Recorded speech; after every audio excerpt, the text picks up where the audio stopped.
chemical physicist in the world, one of the chief advisors to the BBC. He's also a professor. And Dr. Doug Rockey from Radiation Illness is too ill to come on. He is tough as nails, 30-plus surgeries.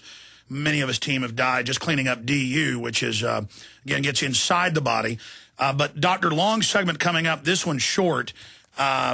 You got cut off by the break trying to give out some videos that people can watch and a top government regulator admitting something to you. Please continue. Yes, no. You need to know that the risk model that the U.S. is using and every other country is using to estimate the amount of health damage you get from radioactive exposure is operated by an outfit called the International Commission on Radiological Protection, the ICRP. Well, I met with the head man in the ICRP. His name is Jack Valentin in Stockholm, 2009, April, and he'd just retired. And I did a face-to-face interview with him on video, which you can find on Vimeo.com. And if you type in Busby Valentin, that's probably the easiest place to find it. Valentin is Valentin. Anyway, on this... Sir, we'll post it. We'll post it on Infowars.com. Sorry, go ahead. Okay. In this debate, in this talk that we had, he admitted that the risk model that's currently being used is inaccurate for internal radiation by a factor of up to 100 times, no, up to 900 times, 999 times, 2 orders of magnitude. And that's kind of what we're saying. So and this would explain the effects from uranium that you see in the Gulf War. It would also predict that the exposures to the material from the Fukushima reactor will have a significant effect. You'll get increases in cancer, leukemia, all sorts of things. But they will be denied on the basis of the current risk model. That risk model is wrong. It's easy to show that it's wrong. And this is probably the greatest public health scandal of all time, because that is the operative model since about 1955. And it's been there just to save the nuclear industry and enable it to continue to make bombs and nuclear power and all the other stuff. Doctor, many experts we've interviewed and many experts I see in the news are saying since Monday that this is a cover-up, that they believe meltdowns have already occurred, that the Japanese now admit that some of the cores, 2 of them, are exposed. What about the 640-plus thousand rods they admit were stored there, most of which were stored on top of the containment buildings and have been ejected into the atmosphere spectacularly when the Mark I MOX reactor at Reactor 3 blew up Monday?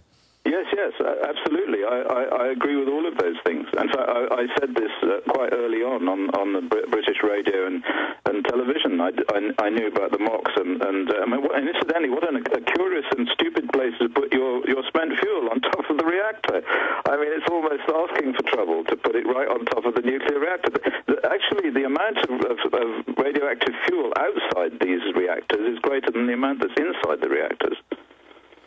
And if that melts down, which it can do, incidentally, if the plutonium melts down, we could have a nuclear explosion like they did have in Mayak in 1957, the famous Kishtim explosion, and that explosion created a wasteland of 350 square miles in Russia, which is still a wasteland. Break down that incident for those that aren't aware of it. In 1957, a waste tank in the Mayak facility exploded at Kishtim in Russia, and we didn't find out for several years that this had happened. And it blew radioactive waste, plutonium and so forth, over an area of 350 square miles, I believe, and created a wasteland, which anybody can see in the Russian film Stalker, incidentally, the very famous film by Andrei Tarkovsky. The background for the Stalker film is the wasteland of the Mayak facility, which is still fenced off and nobody can go in there because it's so radioactive.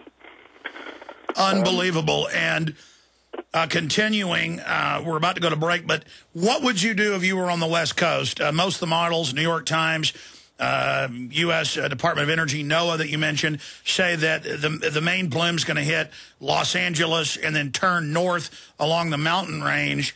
And that's just the first leakage from Friday. Days behind that is the more intense. Yes, well, we've already put a signal out on the low-level radiation campaign website, llrc.org, where we're monitoring the situation. What we told people to do is you have to stay inside, you have to drink bottled water, please don't drink the milk, seal the windows, get hold of a Geiger counter. If there are any increases in radiation, get inside fast, okay? Because any increases in gamma radiation will signal the arrival of these particles, and it's the particles that you have to worry about, because one particle, when you inhale it, can get into the lymphatic system and cause trouble, cause cancer, cause leukemia. leukemia. The problem about external and internal radiation is that the particles deliver an enormous dose to local tissue. It's really simple. It's not rocket science. If you get a big dose from outside, you get so many tracks going through each cell.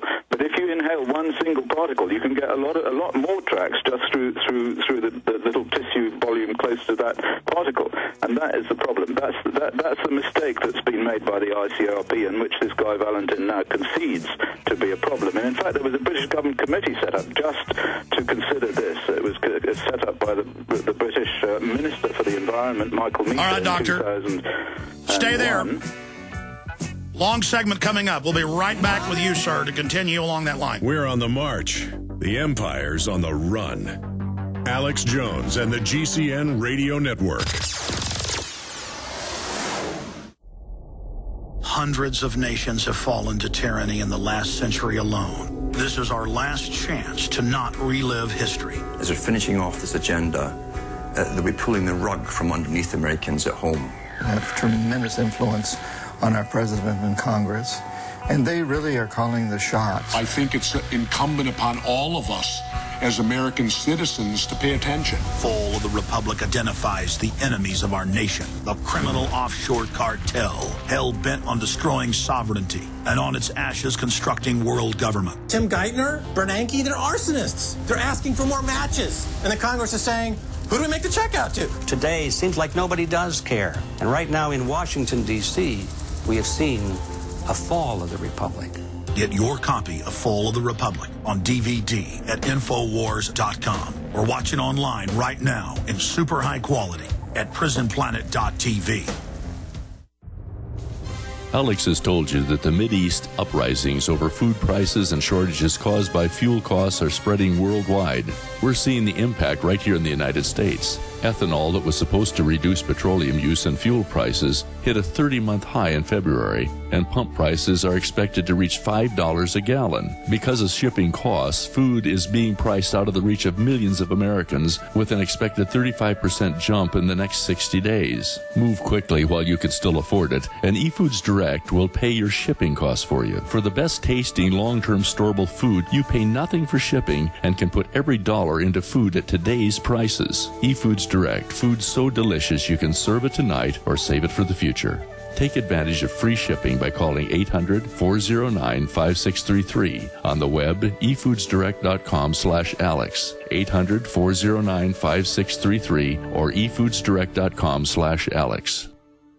A very wealthy U.S. citizen is predicting that in 2011, we will witness the most important day in America in more than 50 years. He says it will change everything about our lives. The way you shop, travel, invest, educate your children, and even how you take care of your health and your own family. Now, this man has made some outrageous predictions over the years. The crazy part is, he's usually right. You see, he predicted the collapse of GM, Fannie Mae, Freddie Mac, and America's biggest mall owner, General Growth Properties. In fact, Barron's called his work a dire prophecy. Recently, he created a video, which you can watch online for free, detailing his biggest and most important prediction yet. And it's a real eye-opener. I can't stress this enough. You should at least watch this free video online today. He explains everything you need to know, including simple steps you can take to protect yourself. You can find the video at www.endofamerica3.com. That's endofamerica3.com. Watch the free video at www.endofamerica3.com. That's endofamerica3.com. Big Brother, mainstream media, government cover-ups. You want answers? Well, so does he. It's Alex Jones on the GCN Radio Network. Dr. Chris Busby is our guest. He is a chemical physicist, a chemist and a physicist. And everything he's saying dovetails with the research we've done with countless other researchers, physicists, chemists, medical doctors, radiation specialists, with the depleted uranium. They use thousands and thousands of tons of it in each war. Now they use it at local shooting ranges and proving grounds all over the world. They use it in Hawaii. They use it in Texas. Hundreds and hundreds of sites total. Just 20 years ago, they wouldn't dare. They had the Pentagon's own manuals that it was a Cold War emergency weapon if the Russians poured into Europe once nuclear war was already on. It has a 4+ billion year half-life. Now, they say, well, it doesn't put off a lot of radiation, though you shouldn't sit on the ammo can. But that's not the issue. It's that when you breathe it in and it aerosolizes when it hits targets, and when you fire it, it's on fire when it goes out of the M16, the 308, the 50 cal, the Abrams gun, the artillery.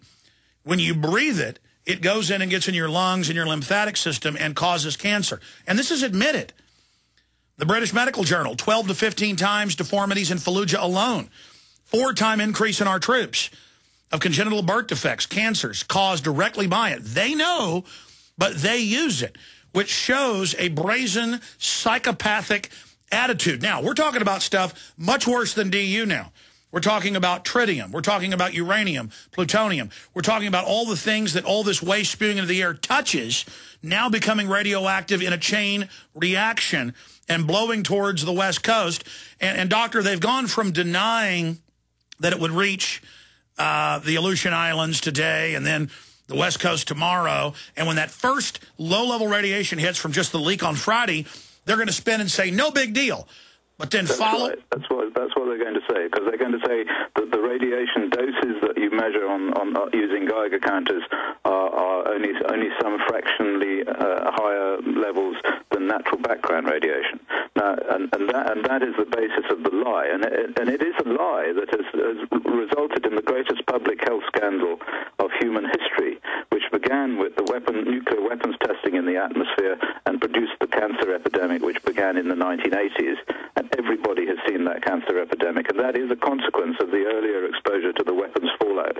Then we had the Chernobyl accident, which increased the levels of cancer, and now if you look at the cancer data, which I've been studying now for 20 years, it's just continuing to increase in all of the countries that keep data. And the reason for that is exposure to all of these materials that we've been talking about, mainly these particles, but other internal radionuclides like tritium, and like strontium-90, materials which bind to DNA. This is the point. Uranium binds to DNA, plutonium binds to DNA, strontium-90 binds to DNA. So they actually deliver their radioactivity. They deliver the electrons directly into the DNA, whereas external radiation, it delivers it into the body, and most of the energy is lost in the water. So you don't get such a high dose to the DNA. And this is why these internal radionuclides are very, very much more dangerous, and why they have resulted in this cancer epidemic, and as I said earlier, in the reduction in sperm count and therefore the decrease in fertility, so that all of the young people now who want to have children